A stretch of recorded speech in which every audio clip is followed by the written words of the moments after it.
दोस्तों, स्वागत है आपका एक और नए अध्याय में, जो है डॉक्टर एस जयशंकर की किताब वाई भारत मैटर्स का चैप्टर 8।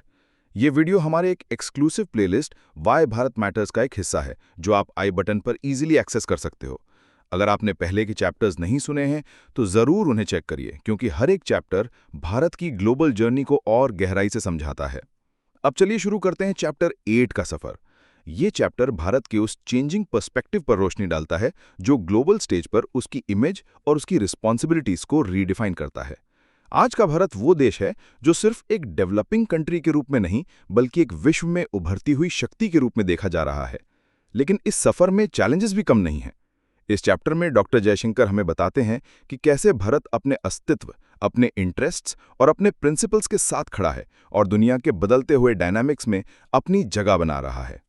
जब हम ग्लोबल जियोपॉलिटिक्स की बात करते हैं तो एक चीज क्लियर है, दुनिया अब यूनिपोलर नहीं रही, न ही इजीली मल्टीपोलर हो गई है। ये एक फ्लूइड और अनप्रिडिक्टेबल सिस्टम बन चुका है, जहां हर देश अपने इंटरेस्ट को प्रोटेक्ट करने के लिए नई स्ट्रैटेजीज बना रहा है। भारत इस चेंजिंग वर्ल्ड में एक बैलेंसिंग रोल प्ले कर रहा है। एक तरफ वेस्ट के साथ एंगेजमेंट्स और स्ट्रेटेजिक पार्टनरशिप्स हैं, तो दूसरी तरफ रशिया और ग्लोबल साउथ के साथ टाइज को मेंटेन करना भी उतना ही इंपॉर्टेंट है। यही स्ट्रेटेजिक बैलेंस भारत की डिप्लोमेसी का एक यूनिक फीचर बन गया है। डॉक्टर जयशंकर इस चैप्टर में एक इंपॉर्टेंट बात हाईलाइट करते हैं कि भारत के लिए अब सबसे बड़ा सवाल यह है कि अपने ग्रोथ को और अपने सिक्योरिटी को एक साथ कैसे इंश्योर किया जाए। ग्रोथ के लिए आपको ट्रेड, टेक्नोलॉजी और ओपन मार्केट्स की जरूरत है, लेकिन सिक्योरिटी के लिए आपको अपनी मिलिट्री कैपेबिलिटी, अलायंसेस और रेजिलियंस को भी स्ट्रांग बनाना पड़ेगा। भारत दोनों चीजों को एक साथ लेकर चल रहा है। आज भारत के ग्लोबल पोजीशनिंग इस बात का प्रूफ है कि हमारी लीडरशिप सिर्फ रीजनल नहीं बल्कि ग्लोबल हो रही है। G20 प्रेसिडेंसी इसका एक परफेक्ट एग्जाम्पल है। भारत ने अपनी प्रेसिडेंसी के दौरान दुनिया का सबसे बड़ा इशू उठाया, ग्लोबल साउथ की वॉइस को हाईलाइट करना। ये एक बोल्ड मूव था, क्योंकि ये दिखाता है कि भारत अपने इंटरेस्ट के साथ साथ उन देशों की भी बात करता है जो अक्सर इग्नोर कर दिए जाते हैं। चैप्टर 8 में एक और क्रिटिकल पॉइंट रेस किया गया है कि भारत को अपनी फॉरेन पॉलिसी में अब और ज्यादा प्रोएक्टिव होना पड़ेगा। सिर्फ रिएक्ट करना या सेफ प्ले करना अब इनफ नहीं है। इसलिए हम देखते हैं कि भारत एक्टिवली क्वाड का पार्ट है, इंडो पैसिफिक स्ट्रैटेजी में इन्वेस्ट कर रहा है और साइमल्टेनियसली ब्रिक्स और एससीओ जैसे ग्रुप्स में भी अपनी जगह बना रहा है।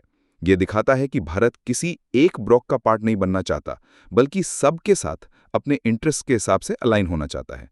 यही एक तरीका है स्ट्रैटेजिक ऑटोनॉमी को मेंटेन करने का।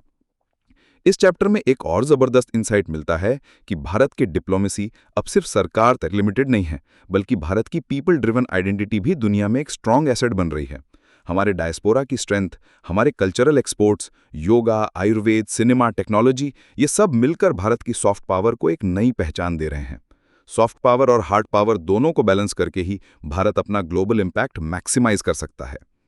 दोस्तों, एक और इंपॉर्टेंट बात यह है कि भारत के लिए चैलेंजेस अभी भी बहुत हैं। Border disputes, terrorism, energy security, climate change और टेक्नोलॉजी डिपेंडेंस, ये सब इश्यूज भारत को कंटिन्यूसली टेस्ट करते हैं। लेकिन डॉक्टर जयशंकर का कहना है कि चैलेंजेस को इग्नोर नहीं करना चाहिए, बल्कि उन्हें समझकर सॉल्यूशंस निकालने चाहिए। इसलिए भारत रिन्यूएबल एनर्जी में लीडरशिप ले रहा है, इंटरनेशनल सोलर अलायंस जैसे इनिशिएटिव्स लॉन्च कर रहा है और अपने डिफेंस मैन्युफैक्चरिंग सेक्टर को बूस्ट कर रहा है। ये सब स्टेप्स एक नई भारत की तस्वीर दिखाते हैं, जो सिर्फ सर्वाइवल नहीं बल्कि लीडरशिप की तरफ बढ़ रहा है। ये चैप्टर रीडर्स को एक क्लियर मैसेज देता है कि अगर भारत को ग्लोबल ऑर्डर में अपनी जगह मजबूत करनी है, तो उसे अपनी इंटरनल स्ट्रेंथ को कंटिन्यूसली बिल्ड करते रहना होगा। सिर्फ स्पीचेस या डिप्लोमेटिक विजिट्स इनफ नहीं है। एक स्ट्रांग इकोनॉमी, एक सिक्योर नेशन और एक विजनरी लीडरशिप ही भारत को उस हाइट तक लेकर जा सकती है जहां दुनिया उसे एक नेचुरल लीडर के रूप में एक्सेप्ट करे। और सबसे खास बात जो डॉक्टर जयशंकर अंडरलाइन करते हैं वो ये है कि भारत को अपनी कहानी खुद लिखनी होगी। अगर हम अपना नैरेटिव खुद नहीं बनाएंगे तो दुनिया हमारे लिए एक ऐसा नैरेटिव क्रिएट कर देगी जो शायद हमारे इंटरेस्ट के अगेंस्ट होगा। इसीलिए भारत की डिप्लोमेसी का एक बड़ा हिस्सा अब कम्युनिकेशन और नैरेटिव बिल्डिंग पर भी फोकस करता है। आउटरो के लिए मैं आपसे एक करंट अपडेट शेयर करता हूं।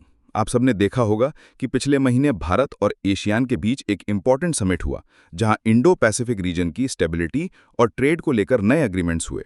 ये एक और एग्जाम्पल है कि भारत एक्टिवली अपने नेबरहुड और एक्सटेंडेड नेबरहुड में एक लीडिंग रोल प्ले कर रहा है। और अब आपसे एक यूपीएससी लेवल सवाल, क्वाड और ब्रिक्स दोनों में भारत की मेंबरशिप एक कॉन्ट्राडिक्टरी सिचुएशन है या एक स्मार्ट स्ट्रैटेजी? डिस्कस। आप अपना जवाब नीचे कमेंट्स में लिखिए। हम देखना चाहते हैं कि आप इस जियोपॉलिटिक्स को कैसे समझते हो। अगर आपको ये वीडियो पसंद आया हो तो प्लीज़ लाइक, शेयर और सब्सक्राइब ज़रूर कीजिए। आपकी एक छोटी सी सपोर्ट हमारे लिए बहुत बड़ी मोटिवेशन है और इसी से हम और क्वालिटी कंटेंट ला पाते हैं। दोस्तों, ये था वाई भारत मैटर्स का चैप्टर 8। प्लेलिस्ट में ज़रूर चेक कीजिए और अगले वीडियो में मिलेंगे चैप्टर 9 के साथ। तब तक के लिए जय हिंद, जय भारत।